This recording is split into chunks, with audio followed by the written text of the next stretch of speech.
But मैंने बोला यार आपने कभी किसी रियल टाइम एप्लीकेशन के ऊपर काम किया? फॉर एग्जांपल ये वर्ड सुना है किसी ने? हाँ जी, किस चीज़ की बात कर रहे हैं? हाँ बताइए अभिषेक, क्या कह रहे थे आप?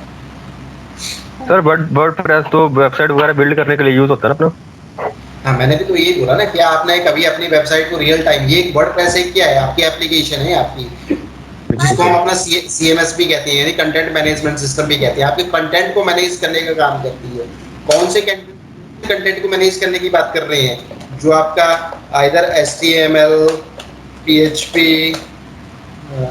जावा, या फिर आपका पाइथन,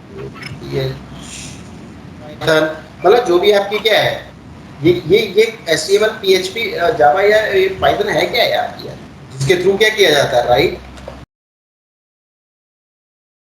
जिनके थ्रू क्या किया जाता है आपका कोई वेब कंटेंट क्या किया जाता है सर, राइट किया जाता है ना, वेबसाइट को क्या किया जाता है, राइट किया जाता है ना इनका यूज करके। HTML, PHP या जावा या पाइथन कहाँ पे यूज होती है सर? आपकी वेबसाइट को डिजाइन करने के लिए तो यूज होती है ना, वेब डेवलपमेंट लैंग्वेज ही तो इनको हम कहते हैं अपनी।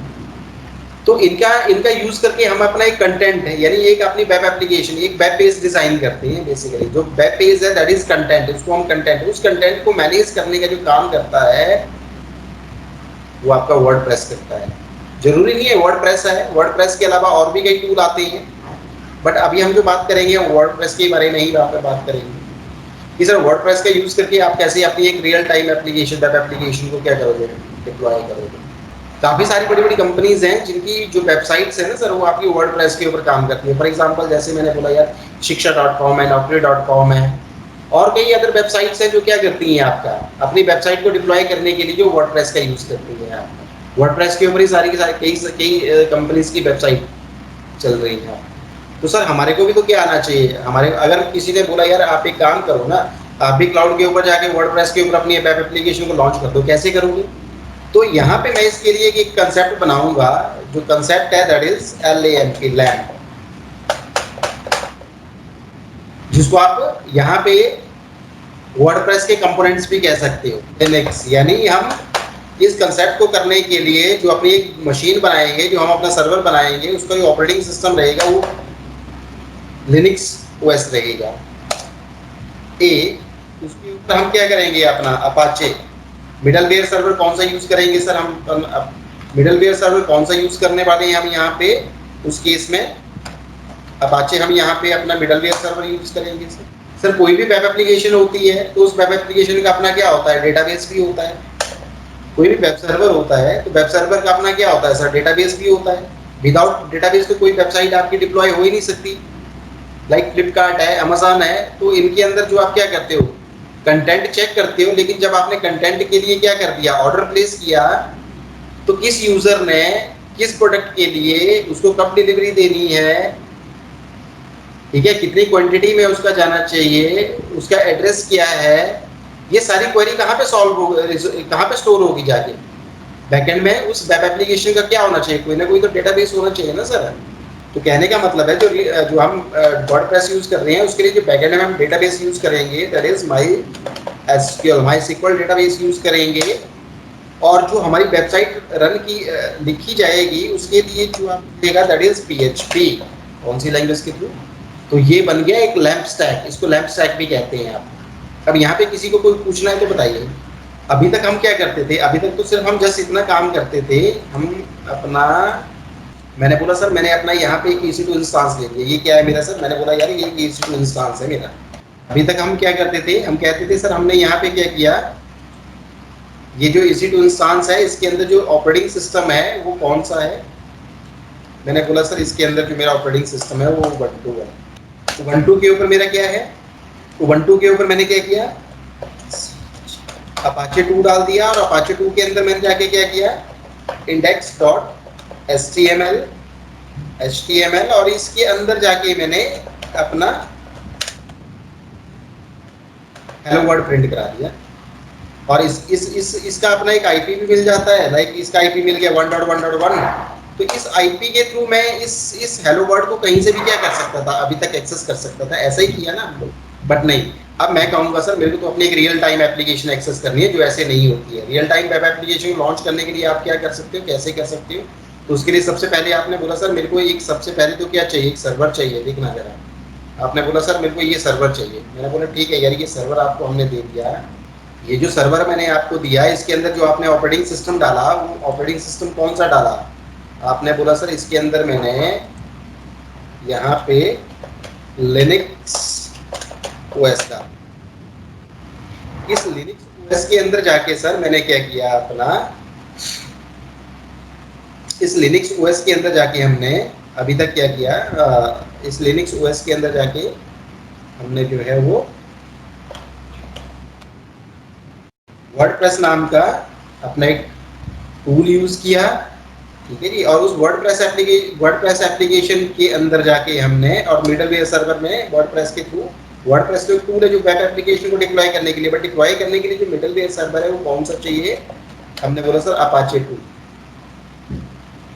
ठीक है जी। और जब वर्डप्रेस रन करता है तो वर्डप्रेस किसके ऊपर रन करती है आपकी, इसने बोला जो वर्डप्रेस है वो बैकएंड में डेटाबेस के लिए क्या यूज करेगा, माइस्क्ल डेटाबेस यूज करेगा, प्लस आपका जो है वो PHP, कौन सी लैंग्वेज का यूज करेगा, PHP लैंग्वेज का यूज करेगा, और अपाचे टूल डाल दिया। अब इसको एक क्या मिल गया सर, पब्लिक आईपी भी मिल गया। इसको क्या मिल गया, एक पब्लिक आईपी भी मिल गया, मान के चलिए। जब इसको पब्लिक आईपी भी मिल गया तो इस पब्लिक आईपी से जब इसको क्या करोगे आप, एक्सेस करोगे, तो वर्डप्रेस के अंदर जो PHP के थ्रू कंटेंट डाला है वो आपका डिस्प्ले होगा। कंटेंट के अंदर जो भी क्या है, डेटा है, जो भी आपका कंटेंट विजिबल हो रहा है, मान के चलिए आपने कोई ई कॉमर्स वेबसाइट ही ओपन की, तो किसी ने ऑर्डर प्लेस किया, तो वो ऑर्डर कहाँ से रिजॉल्व हो रहा है, आपका इस डेटाबेस से रिजॉल्व हो रहा है, जो कहाँ पे है, MySQL। ये मान के चलिए ऊपर आपका वेब कंटेंट बन गया, नीचे आपका इसका डेटाबेस, ये आपका इसका डीबी क्या है आपका, MySQL डेटाबेस बन गया। यहाँ से तो कंटेंट डिस्प्ले हो रहा है, यहाँ भी आपका पूरा का पूरा डेटाबेस स्टोर हो रहा है। तो आज के सैलरी में तो हमारा एक ही कंसेप्ट रहेगा कि सर हमने एक ही मशीन के ऊपर अपना डेटा, एक ही मशीन को अपना एज अ वेब सर्वर भी बनाना है, और उसी मशीन के ऊपर हमने क्या करना है, अपना डेटाबेस भी रन करना है। बट यहाँ पे एक दिक्कत है, ये जो मैंने अभी आपको बताया कंसेप्ट, इसमें एक दिक्कत है। इसमें दिक्कत वाली बात क्या है, इसमें दिक्कत वाली बात ये है कि सर मान के चलिए इसको आपने किसके साथ, इसको आपने एक फ्लिपकार्ट के साथ क्या कर दिया, बाइंड कर दिया, इस डोमेन के साथ बाइंड कर दिया, flipkart.com के साथ बाइंड कर दिया। कल को जो भी flipkart.com के ऊपर क्या आ रही है, क्वेरी आ रही है, उस सर्वर के ऊपर आ रही है। मान के चलिए सर कल को यही सर्वर आपका क्या हो जाता है, डाउन हो जाता है। आपका यही सर्वर मान के चलो क्या हो गया, डाउन हो गया, तो क्या ये कंपनी के लिए एक्सेप्टेबल कंसेप्ट होगा? नहीं। उसने बोला यार ऐसा तो नहीं चाहिए, तो एक काम करो ना, इसका एक बैकअप सर्वर बना लो, ऊपर एक LB लगा लो, लोड बैलेंसर लगा लो, और इन सर्वर्स को इस लोड बैलेंसर के साथ क्या कर दो, बाइंड कर दो।